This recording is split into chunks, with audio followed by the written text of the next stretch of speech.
Porque o resto, quando começou a me taxar de vendido, porque eu quis começar a trabalhar no mercado financeiro e produzir conteúdo, eu falei, meu, eu não quero uma pessoa dessa na minha vida. Vamos Aham. Pra imaginar um quê? exemplo fictício aqui, um cara muito viciado, né? Sei lá, alguma dessas drogas mais difíceis de você sair. Não vou falar para não cair o engajamento de vocês, mas vamos imaginar um cara viciado numa droga mais comum que é muito difícil de sair. Tipo o jogo do tigrinho, né? Vamos dizer que é. Então, essa pessoa, tipo assim, ou ela para com isso ou ela morre. Né? Eu Aham. vou dar um exemplo para vocês, então, de algo que a gente pode falar que não cai em engajamento. Eu tive um amigo meu que eu perdi, por exemplo, viciado em opioide. Na residência de cirurgia geral, uma época muito estresse, assim, você, Uhum. pô, tinha semana que eu dormia 2 vezes da semana em casa, o resto plantão, você vara à noite, 48 horas trabalhando, é muito estressante. E esse meu amigo, ele descobriu com um anestesista amigo dele como usar opioides, né? Uma droga que, assim, o cara Uhum. chega com a fratura exposta, osso pra fora, gritando, ai, ai, ai, ai, você faz, aí o cara tá gritando, ai, ai, ai, dá um segundo, o cara, ai. Aí ele faz aquela cara de, sabe, meio orgástica, assim, ai, doutor, esse negócio é bom, hein? Tipo assim, o cara tem Aham. uma sensação boa no pior momento. Isso que faz essa droga. Então é como se fosse um efeito, tipo, da heroína. Então, esse meu amigo, nesse momento de alto estresse, ele aprendeu a usar isso de uma forma recreativa. E não existe uso recreativo dessa droga. Uma vez que você usou, você sabe como usar e você entendeu o efeito que ela faz, você Vicia. viciou. E aí, eu me lembro que ele foi no psiquiatra, o cara mais conhecido de vícios em opioides, e ele estava usando um fentanil, que é esse opioide que é tipo 100 vezes mais forte que a morfina. E o psiquiatra falou pra ele, eu me lembro direitinho, ele falou, cara, você vai ter que abandonar a carreira de cirurgião. Você não pode mais circular em nenhum ambiente que tenha fentanil. A gente usa o fentanil para induzir anestesia, Sim. usa o fentanil como anestésico. E o psiquiatra falou pra ele, cara, você vai ter que sair, você vai ter que parar, pode mudar de profissão, porque você, se continuar, é 50% de mortalidade. E aí ele acabou a residência de cirurgia geral, ele ia fazer cirurgia plástica também, né, junto comigo, a gente ia fazer cirurgia plástica. E ele falou, não, não vou mais fazer cirurgia geral. Ele começou a atender como clínico, foi morar na Bahia, atender num pronto atendimento e tal, até um dia que ele descobriu uma sala de endoscopia que tinha o fentanil. Aí ele voltou a usar o fentanil e aí ele teve uma overdose, caiu, teve hematoma extradural, teve que operar, enfim, em 5 anos realmente ele morreu de overdose, porque você quer sentir a mesma sensação e aí você vai aumentando a dose e ele é um depressor respiratório, até o momento que você chegar na dose tóxica e você deprime seu sistema respiratório. O que eu quis dizer com isso? Depende da mudança que você precisa ocasionar, tem que ser drástico, cara. Se é uma coisa grave, tipo, é um vício muito importante, é melhor a pessoa mudar pro Alasca, porque aí realmente ela vai ficar viva. Então, eu trouxe esse caso só pra gente ver o tamanho da Uhum. gravidade, que às vezes realmente é necessário você mudar o ambiente, independente se você gosta de amigo ou não. Então, depende. Se o cara tá afundado em alguma coisa muito intensa, uma Uhum. depressão, alguma coisa, às vezes tem que mudar de país, às vezes tem que mudar de lugar, de estado, às vezes tem que mudar a amizade. Então, não dá pra gente generalizar. Agora, quando é uma pessoa que tá com a vida toda equilibrada, muitas vezes o ideal é você fazer uma mudança temporária, dominar aquele novo hábito, e aí sim você pode depois se permitir, né, a voltar a ter aquele contato. Então, vamos imaginar uma pessoa que quer emagrecer. Tem, né, sempre aqueles programas em pô, todo domingo rodízio de pizza. Então, às vezes o cara tem que ficar aí 6 meses sem ir. E depois, quando ele tiver, pô, dominei, emagreci e tal, um dia comer pizza não vai engordar. Então, eu acho que depende muito, é muito contextual pra gente falar o quanto que a mudança do ambiente, o quão drástico tem que ser a mudança do ambiente. Agora, que é um fato que o ambiente é importante para você conseguir conduzir, né? Tem gente que praticamente dá a culpa toda no ambiente, que a gente não teria livre-arbítrio nenhum, né? Tem Uhum. muitas pessoas, neurocientistas, que acreditam nessa teoria. Eu não sou muito dessa pegada, eu acho que tem um pouco de realmente de uma força interna, né, de motivação que você pode ir contra o ambiente. Tem muitos casos que a gente estuda Uhum. na humanidade disso. Só que hoje a gente realmente está colocando o ambiente como uma pauta muito grande, até porque a sensação que dá é que as pessoas estão um pouco menos resilientes para vencer o ambiente. Então, o ambiente hoje é de suma importância. Então, a gente tem que valorizar. Tem muitas histórias que a gente vê, principalmente as pessoas que viveram no começo do século, né, sofreram muito, né? A pessoa que passou pela Primeira, Segunda Guerra, Guerra Fria, crash da Bolsa, tipo assim, o cara viveu muita porrada. Então, essas Sim. pessoas foram muito resilientes. Então, tem o caso que eu sempre conto do Alexander Alekhine. Em 1924, esse cara era um enxadrista e o sonho dele era ser campeão mundial de xadrez. Aí, na Primeira Guerra Mundial, o cara foi competir na Alemanha, quando estava quase estourando a guerra, 1914. Prenderam o cara lá, achando que ele era, tipo, um espião e tal. O cara ficou preso um tempão e ele jogava só normal com tabuleiro. Na prisão, o cara não tinha tabuleiro, ele começou a ensinar os outros caras da cadeia, né, junto, a imaginar um tabuleiro e eles jogavam na imaginação. Esse cara ficou o mestre do que a gente chama hoje como xadrez às cegas. Você não vê o tabuleiro e a pessoa só te fala a posição dos jogos, você vai jogar só imaginando. Aí em 1924 esse cara fez uma demonstração, uma das mais impactantes, assim, no Hotel Alequim em Nova York. Ele enfrentou 26 enxadristas profissionais, só que ele ficou de frente para a parede e os caras de frente para o tabuleiro. E ele ficou de frente para a parede e as pessoas iam falando para ele, ó. Primeiro tabuleiro 1. O cavalo foi do D2 pro D4. Aí ele grava na cabeça dele e ele dá fazer a jogada. E ele só perdeu 5 desses jogos, desses 26, empatou 5, o resto tudo ele ganhou. Então o que eu quero dizer com isso? Olha o nível da resiliência do cara. E aí você vai falar de ambiência pra esse cara? Pô, o cara tava na cadeia, perdeu todo o negócio, continuou jogando mentalmente, aí ele ultrapassou seus limites num ambiente totalmente, né, completamente oposto. Então existe a questão do ambiente, mas tem pessoas que têm uma maior resiliência pra não depender tanto do ambiente assim. Pô, legal. Você acredita em ambiente assim, Luana? Eu acredito num negócio que você falou. Eu defendo isso. As pessoas dão pouca atenção nisso que eu falo, só que eu acho que isso tem um peso de uma bigorna. Eu poderia conviver com 2 amigos. Eu sempre fui fechada na minha. Pra mim, falam assim, Luana, pô, mas é sexta-noite. Eu acho engraçado as pessoas ver alguma questão de ficar em casa sexta-noite. Porque pra mim sempre foi extremamente prazeroso ficar na minha, sozinha. Sim. Então, eu sempre falo que há uma tendência de personalidades, há uma tendência de a tua forma de viver a vida e, enfim, todos esses fatores que ajudam nisso.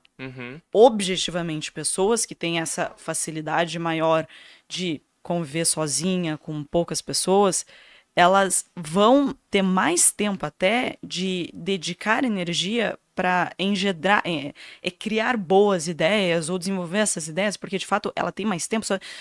Eu acredito muito, eu já falei isso várias vezes. Gente, vocês têm que entender que para mim, esse rolê, Luana, mas você nunca foi numa balança? Mas, gente, eu nunca nem quis. Então, eu acredito muito nisso, que é fácil para mim falar. Eu falo, gente, para mim é fácil. Eu corto laços da minha vida com uma facilidade assim, ó. Eu sou assim.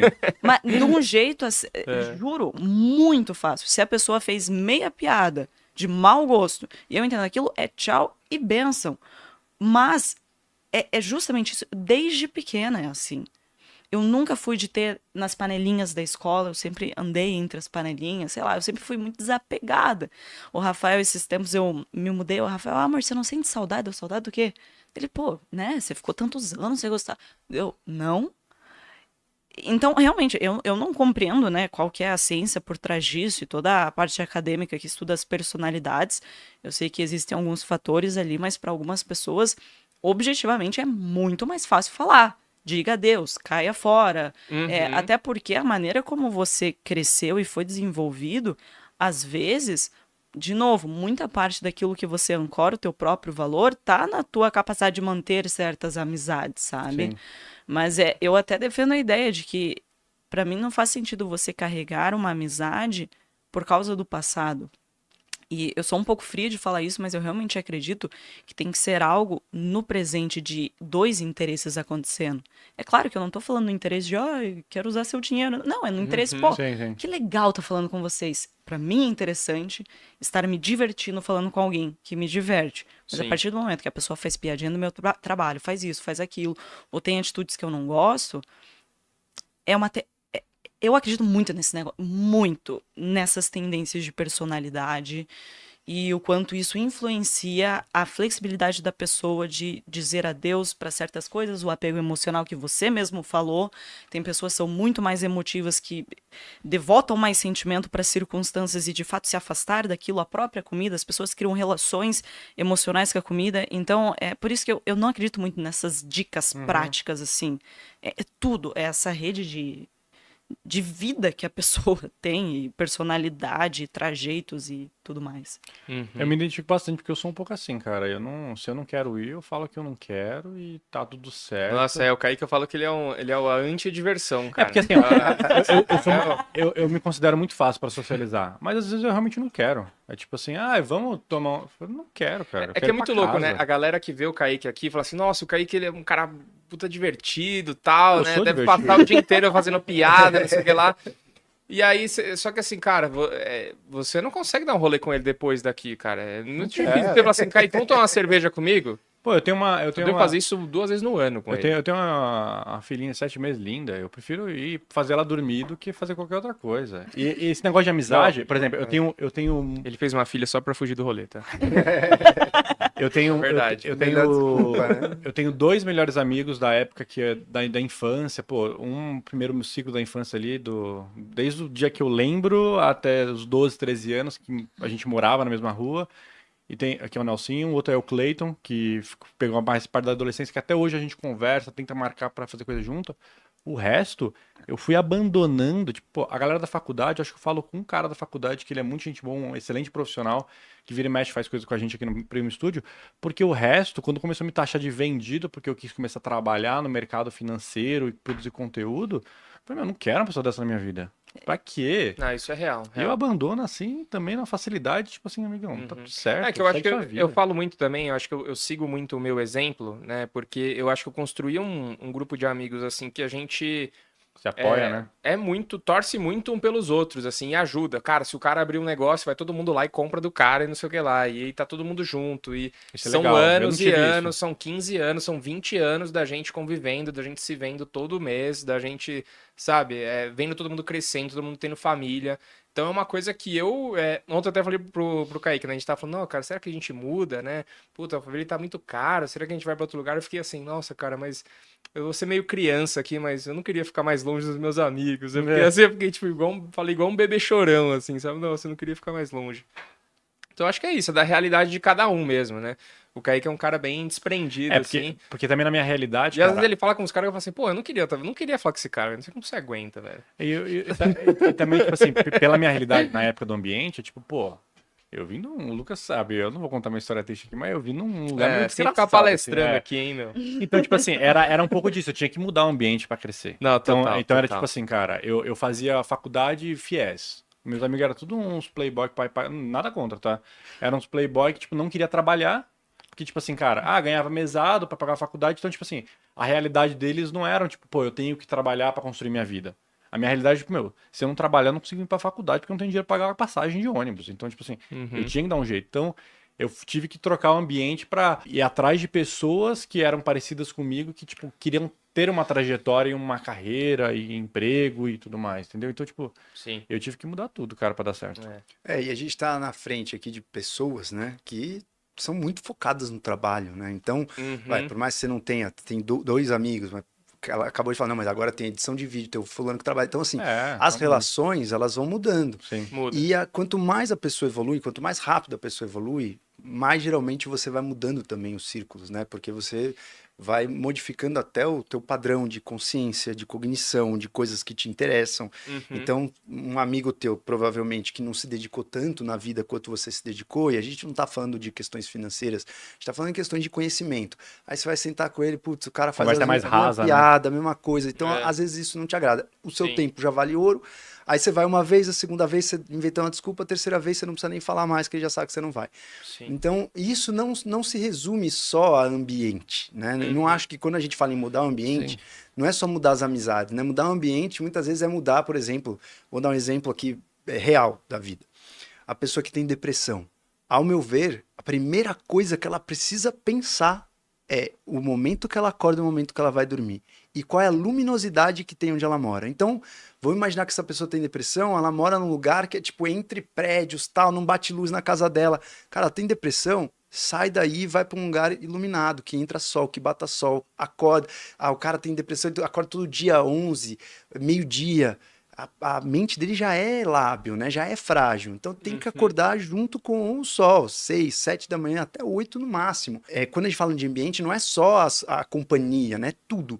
É o momento que acorda, é o barulho. Às vezes a pessoa mora ali, na Avenida Paulista e não consegue dormir direito, aí não dormiu direito, aí fica com ansiedade, aumenta a noradrenalina. Então tem uma série de coisas que nós estamos conectados com os Zeitgebers, né? com os ritmos da natureza.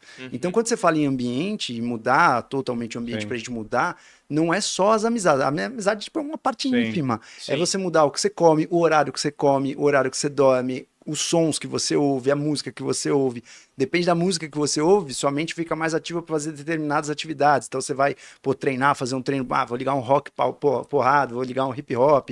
Se você vai fazer um trabalho artesanal que você precisa de paciência, de Sim. paz, você liga uma música clássica, você com criança de 7 meses, você vê isso. Você modifica o comportamento dela com música. Sim. E a gente também sofre isso, só que muitas vezes não dá importância. Cara, você falou de tipo, espaço físico, né? Tipo, apartamento e tudo mais. Eu lembro quando eu morava na Coab 1 com minha mãe, era um lugar meio escuro mesmo. Tipo, a iluminação em casa era ruim, as paredes eram escuras, não entrava muito luz natural. E eu sentia minha mãe muito depressiva.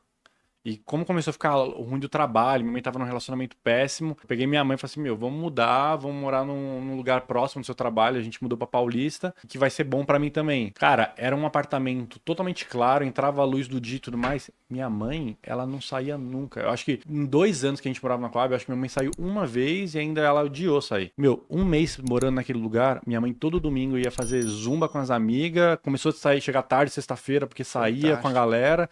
Então, tipo assim, realmente, a mudança só de local físico já fez minha mãe ver o mundo com outros olhos já. E hoje a gente não vê isso, né, como prescrição médica. A pessoa não pergunta onde você mora, como é o lugar que você mora, né? A gente viu isso só com a galera que tinha tuberculose, ia tudo para Campos do Jordão. Hoje em dia já não tem mais essa mudança, né? Fala, cara, você não pergunta, né? As pessoas não têm esse costume. É porque, tipo, cara, no inconsciente, quando você... Tipo assim, quando você odeia o lugar onde você dorme, no seu subconsciente já é um saco pra casa já. Eu lembro que eu falava assim, nossa, cara, que saco, eu vou ter que ir pra casa. Porque eu já sei que eu já lembrava, tipo, de um quarto escuro, uma cama ruim. Eu já falava assim, já enrolava no trabalho, já. E quando você ama ir pra casa, você fala, terminei aqui, não tem mais nada pra fazer aqui, vou embora. Vou embora, ficar com minha esposa, com minha filha, ficar em casa, sentado vendo TV, sei lá. Total. Então, tipo, é um pouco, acho que, de se pensar, né, cara? Se você já não gosta muito de ir pra casa, já é um sintoma, tipo assim, cara, às vezes o seu ambiente tá horrível mesmo. E às vezes sua mente muda com, cara, é um sofá novo. Que É um você sofá compra, novo, é pintar as paredes, é trocar a iluminação. pintar a parede, iluminação, nossa.